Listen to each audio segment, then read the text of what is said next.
Hi, everyone. Welcome back to the HelloFam podcast. I'm your host, Shalini, and I'm excited to have you all here with us today. First off, I want to share some exciting new updates regarding the app. We have just launched our marketplace where you can find several products and services relevant to our longevity focuses. It is a curated list of products and services that has either been mentioned in our community articles or also given from our KOLs and longevity doctors, and we thought would be beneficial for you all. We hope you guys are enjoying this latest feature. Now, back to the podcast where we talk to longevity doctors, key opinion leaders, and others onto their views into longevity. Our goal is to provide you with greater insight into the world of living long and well, as well as learn some practical tips to incorporate into your daily lives. Today's guest is a key opinion leader, so join me in welcoming Dr. Jhonatan Munoz. Hi, doctor. Welcome to the podcast. Yes. Thank you for taking your time out of your busy schedule to meet with us today. Can you give us a little background about yourself, how you got to medicine and HelloFam as well, and then your hobbies and any interests you have? Thank you, everyone. Thank you for this invitation and the opportunity to reach the public. I am a family practice doctor, and at this time, I focus my practice on the inpatient side or the hospital side of the whole healthcare system, which means that I take care of patients that are acutely sick. But during this time, you also get to know all about them in a very short period of time. Um, so that's where I am now on the healthcare system, and my interest revolves around that area. I got to medicine after coming to the United States from Peru, took all the boarding tests, and took all the needed uh, tests to certify in the United States. Um, Aside of medicine, I like to garden. I like to run every day. I think um, it took me a little bit of time to realize how important it was to keep a routine and exercise daily to realize that could really create a change in my life, and not only on the daily activities, but professionally speaking, also clears your mind and affects in different ways. Yes. Thank you for sharing, and I hope our listeners are excited to learn more about you. Now let's dive right into discussing HelloFam's mission, increasing longevity.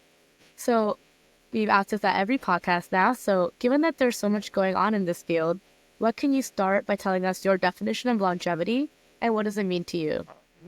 Mm, Longevity. When we talk about longevity, we think about living a long life, a longer life. But I think when at this time in these days, when we talk about longevity, people are also starting to think about how are we going to live this longer life in a way that is full of quality, full of enjoyment, and preventing things that could impair that. So when I think about longevity, I not only think about duration, but how how can I live this life to the fullest, Mhm. the maximum amount of time possible. Yeah. And then going along with that, how can communication difficulties between patients and healthcare professionals inhibit longevity? And how can technology such as HelloFam be an avenue to improve this relationship? Um, so it is a problem. It is a problem that we face. We don't have that much time to talk to patients, and patients realize that they come to the visit knowing that their time is limited, and sometimes because of that, they don't share things that are really important to them. Mhm. And we just go based on numbers, we just go based on the most immediate problem, but then we leave things around that they maybe they didn't ask for or we didn't try to investigate. And so not being able to understand our patients creates a barrier that limits the effectiveness of their treatment. Yes, I definitely agree. It's a two-way channel, and having these things is getting to build and mitigate these type of things that have been happening over the years. So, yeah. And then thank you for sharing. So we're gonna actually move on into something a bit more sensitive, and we're gonna focus on men's health and emotional well-being, which are actually two of HelloFam's longevity focuses. So, we're going to talk today about something that has not really been discussed in mainstream media, erectile dysfunction, which I will now refer to as ED. And basically, ED is prevalent in the male community with around 30 million men in the US suffering from it. So, Dr. Munoz, could you explain more about the condition, such as what are the factors behind erectile dysfunction and if it's preventable? Yes, absolutely. And I love this topic. It's one of my main areas of interest. I like to coach my patients about this, and we see this every day. What you're saying is right. We see this at early ages these days, starting on early 30s, 40s, 50s, where you didn't see this happening before. Now we're seeing patients with diabetes, with obesity, with sleep apnea, having problems with erections. They haven't even had sex in years prior to being hospitalized.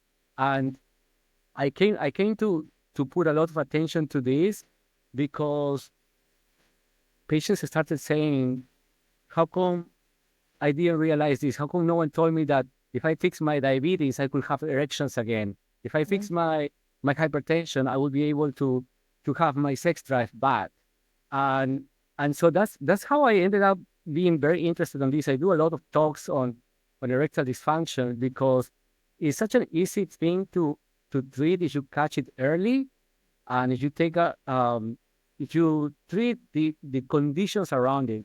The way I think about erectile dysfunction, Chalino, is Mhm. it's a it's a problem with flow, with blood flow. Mhm. For a person to have an erection, for a male person to have an erection, you need flow down to the organ system. Mhm. Um, and if you don't have that flow, there's not going to be erections. So what can be the reason for you not to have blood flow to that area? Could be diabetes, could be hypertension, could be high cholesterol.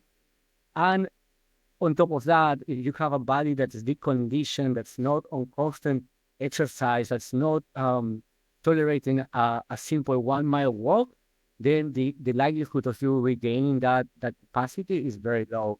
So whenever I have a patient that has diabetes in the hospital, I ask them, hey, tell me about your erections. And Mhm. there's a key point to that. The key point to this is that once they tell me that they haven't had an erection for 1 year, 2 years, I can tell how long have they had diabetes, and I can tell the Mhm. likelihood of them developing a cardiovascular event within the next 10 years. There are Oh, more and more studies that link erectile dysfunction in diabetic patients with the likelihood of developing heart attacks or heart failure in the future. yeah. So I agree. Like that's what when I did some preliminary research into the subject, it is something that is a side effect of other chronic conditions and is indicative of something else going wrong. So going along with this, there's currently ED medication can only be obtained via prescription, meaning you have to go to the doctor's consultant before getting a prescription to get medication for it. So do you see a future where it becomes approved as an over-the-counter medication? And if so, how would that reduce the stigma surrounding discussing this topic? I don't think the current medications available are going to become over the counter, mainly Hmm. because the effect or the mechanism of action of these medications affects different pathways Hmm. for patients that may be taking other medications. So the likelihood for complications is too high. I don't think that's going to happen. I think these medications will remain on a prescription basis. Hmm. I think there is going to be more and more supplements that will come to the market with some evidence behind them, like L-arginine is becoming very well studied and backed up by evidence that it may cause some improvement. But overall, right now, aside of the medications that we have to put a band-aid on the problem, what Hmm. remains on top of the list of things that people can do to improve their directions or their erectile dysfunction, it remains to be exercise, good sleep, uh, limiting alcohol, limiting all these endocrine disruptors that we are exposed to every day. Um, that remains Hmm. top of the list for you to change this problem. Yeah. And again, going back to the chronic conditions that have erectile dysfunction as a side effect, what other chronic conditions aside from diabetes that you mentioned is a side effect that creates this as a side effect, and what can be done on the clinical and personal level to treat these other chronic conditions? Um, and this is a great opportunity to reach the public because so male patients historically at the young age, 30, 40, they take Mhm. their medications and sometimes they forget to take their medications or they don't give the medications the importance that they need. And also they forget to pair these medications with exercise, with uh, changes on their lifestyle. And what you're asking is important. It's at this point, there are many diseases that have erectile dysfunction as a manifestation. We have heart conditions like coronary artery disease, where a patient who had a heart attack has blockages everywhere. A person that has heart failure has also a limitation with erectile dysfunction. People with diabetes, people with high cholesterol levels, hypertension is another one. Not just because of the disease, but because the medications that we use for hypertension can impair your ability to get an erection. Mm. See, so you have to gauge different things. You need sometimes if you have hypertension, your blood pressure is really high, you need the medications to control your blood pressure, right? But then you have to think, hey, why is my blood pressure so high? Why do I need so many medications? Is there something else that I can do on my own to decrease the amount of medication that I'm taking? Yes, you can stop using salt in excess. You can start exercising every day. You can start losing weight. You can start changing your diet. You can limit your alcohol to zero. In my mind, there's no amount of alcohol that is healthy if you have an underlying issue. Um, Yeah. so overall, I've seen patients that they lose a couple of pounds and they decrease the amount of the blood pressure problem. With that, they can come out of one or two medications and maybe just be on one, and that one can be one that doesn't affect your erections. See, but it takes a lot of discipline, it takes a lot of motivation for a patient to reach this state where they say, I want to start working out every day and losing weight and getting out of these medications. And that's where technology comes to play. HelloFam as an app, as a community that allows you to get access to these professionals that are non-biased, not judgmental, and able to provide this information with evidence-based resources. It's key. It's key, and that's the reason why I joined. It's being able to provide this information to the public, and instead of being reactive, to be proactive on the whole disease process. Exactly. And thank you again. We're really happy to have you part of the HelloFam team. It is a very, instead of reactive to these chronic conditions or any of these symptoms, we'd rather be proactive in implementing better habits so that we can prevent and reduce risk of these debilitating diseases. So, yeah, because it affects a multitude of different factors in life. And again, tying to longevity and your definition of longevity, it's not just about living long, but living well.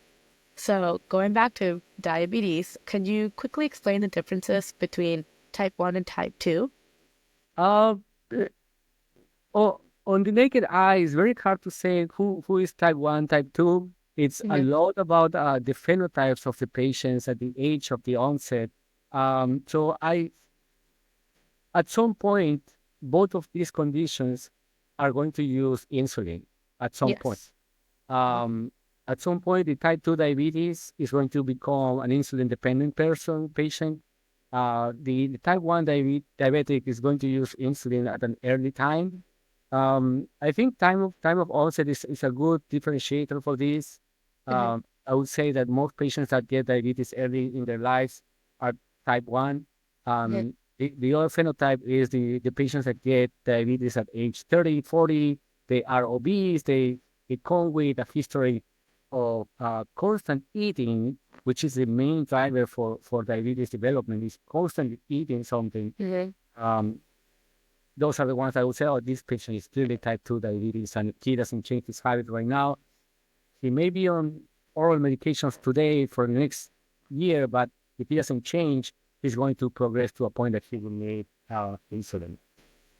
Yeah. So again, that's great explanation. I was looking into it. Type 1 is more earlier diagnosed because it's more you're born with it versus type 2 being something you develop due to certain risk factors like risk factors and lifestyle choices. So I guess going along with that, what are some commonly missed symptoms of diabetes and how can early diagnosis and treatment affect longevity?